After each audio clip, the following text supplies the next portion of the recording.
अगर बेलपत्री पूर्ण ना मिले, एक समय ऐसा आता है कि बेलपत्रियों को कीड़े खा जाते हैं, खंडित हो जाती है, सूख जाती है, बेलपत्री पूर्ण ना मिले,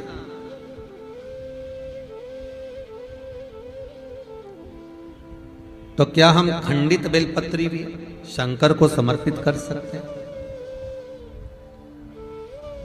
देखिए प्रश्न कितना सुंदर है। उसका प्रश्न केवल एक व्यक्ति के लिए ये प्रश्न नहीं होता, ये प्रश्न जो करे जाते हैं ये जग कल्याण के लिए, सभी के लिए।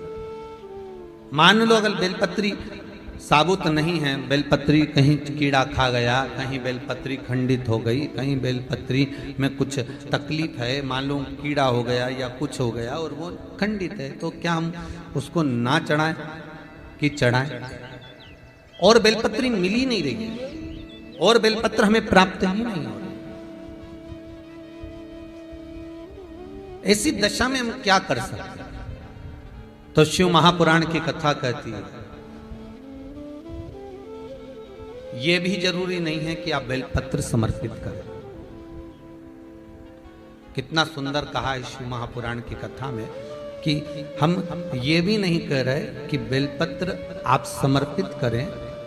अगर बेलपत्र खंडित है, टूटी पड़ी है और आपके पास में नहीं है, तो शिव जी की चढ़ी हुई बेलपत्र को धोकर शंकर पर चढ़ा दे। उसने दूसरा प्रश्न लिखा, मान लो मंदिर में भी बेलपत्र नहीं हो तो? बहुत अच्छे प्रश्न है ये। मंदिर में भी बेलपत्र ना हो तो कितना सुंदर कहा। एक भजन आप लोग गाते हो कि मन मेरा मंदिर, आंखें दिया बाती, होठों की है तालियां, रोम फूलवाती।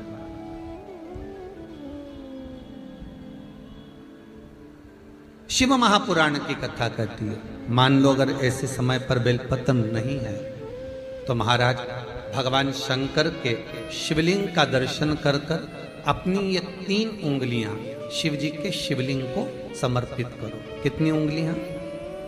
जम के बोलिए। 3 उंगलियां शंकर के शिवलिंग को समर्पित करिए और बाबा से निवेदन करिए, इसको हमारा बेलपत्र का भाव मानकर आप स्वीकार करिए। ओम नमः शिवाय, श्री शिवाय नमस्तुभ्यम या मृत्युंजय का जाप करते हुए, गौरी शंकर का स्मरण करते हुए, हाथ का स्पर्श कर कर बाबा को नमन करो, प्रणाम करो। बाबा उस बेलपत्र को भी स्वीकार कर लेता है। बाबा उस बेलपत्र, यहाँ तो कितना शिव महापुराण के अंतर्गत एक लिंग पुराण है। लिंग पुराण के अंतर्गत वर्णन आता है कि आप अगर आपके पास में शिवलिंग भी नहीं है, आप किसी नदी में स्नान कर रहे हो, तो अपने अंगुष्ठ को आगे कर कर आप उस पर भी जल चढ़ा सकते हो। भगवान शंकर उसको भी स्वीकार कर। आप किसी नदी का कंकर उठाकर अपने हथेली में रखकर उसको भी जल चढ़ा सकते हो, भगवान उसको भी स्वीकार कर। भगवान उसको भी ग्रहण कर लेते, भगवान उसको भी स्वीकार कर।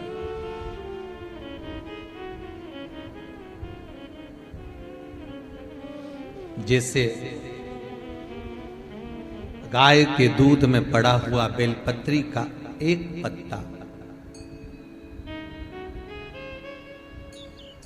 चांदी के पात्र में दूध हो गाय का, उसमें एक बेलपत्री का पत्ता पड़ा हो और शिवरात्रि के दिन या तो दोपहर के 12 बजे या रात्रि के 12 बजे हाथ में लेकर अपने घर के चारों तरफ घुमाकर उसको ले जाकर अपनी कामना कर कर समर्पित कर देने से, उस दूध को, उस बेलपत्र को चढ़ा देने से, जैसे लिंग पुराण कहती है कि मनोकामना पूर्ण हो जाती है, उसी तरह हाथ के स्पर्श मात्र से उस शिवलिंग पर बेलपत्र का भाव समर्पित हो जाता है, मात्र स्पर्श मात्र से।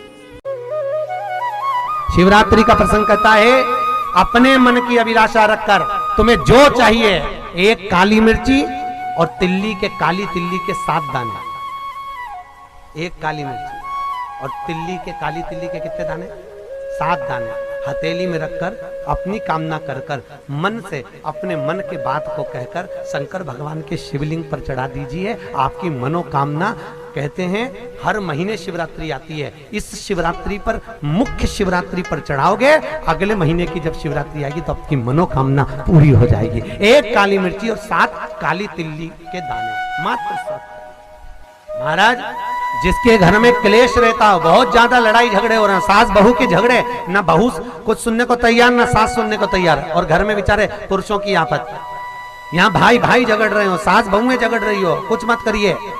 गेहूं की बाली को तोड़ो, गेहूं की बाली जानते ना, जिसमें आप लोग तो गेहूं की बाली को तोड़ना है, और बाली 7 बाली तोड़कर अपने घर में घुमाकर अपने घर का नाम और गोत्र बोलकर उसको शंकर को समर्पित कर दीजिए। जिंदगी में कभी सास बहू का झगड़ा नहीं होगा महाराज। शिवरात्रि के दिन उसको समर्पित करिए, आपके घर में कभी क्लेश नहीं मच सकता। 12 महीने शिवरात्रि आती है, और शिवरात्रि के दिन रात्रि को 12 बजे शंकर भगवान पर एक धतूरा चढ़ा दो। क्या चढ़ाना है? जम के बोलिए जरा, धतूरा। ये शंकर भगवान को धतूरा चढ़ा दो।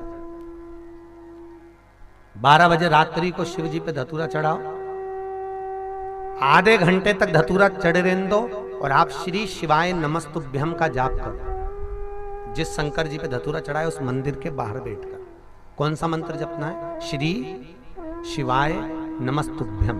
फिर से बोलो, श्री शिवाय नमस्तुभ्यम। धतूरा चढ़ाकर श्री शिवाय नमस्तुभ्यम का स्मरण करिए।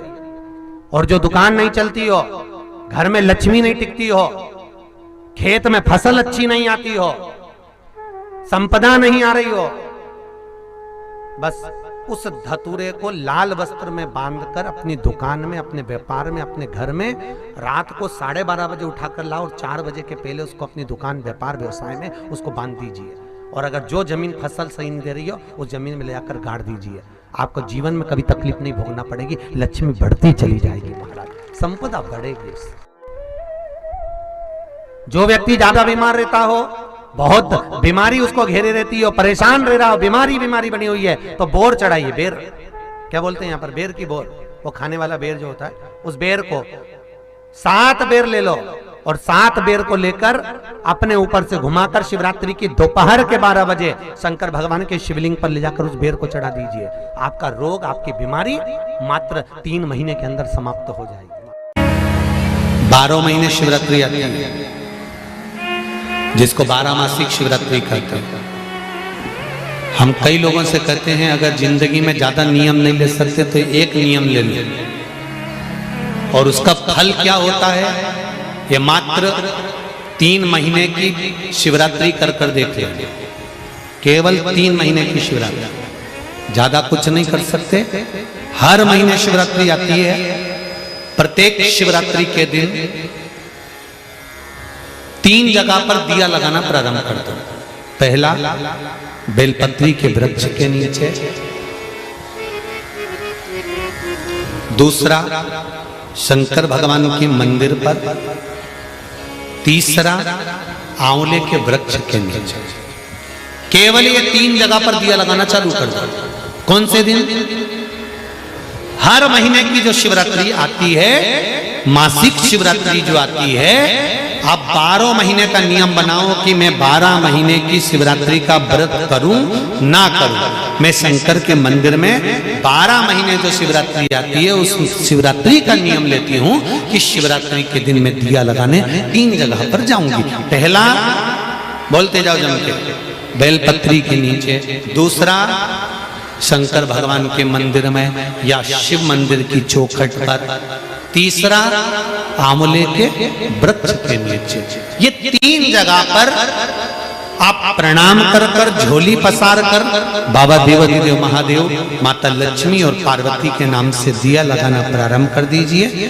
3 महीने की शिवरात्रि पूरी हो, ये निश्चित है अगला पत्र आपका इस जगह पर मिलेगा कि बाबा ने मेरा ये कार्य किया। ज्यादा कुछ नहीं कर सकते तो 12 महीने की शिवरात्रि आती है, उसका स्मरण करो।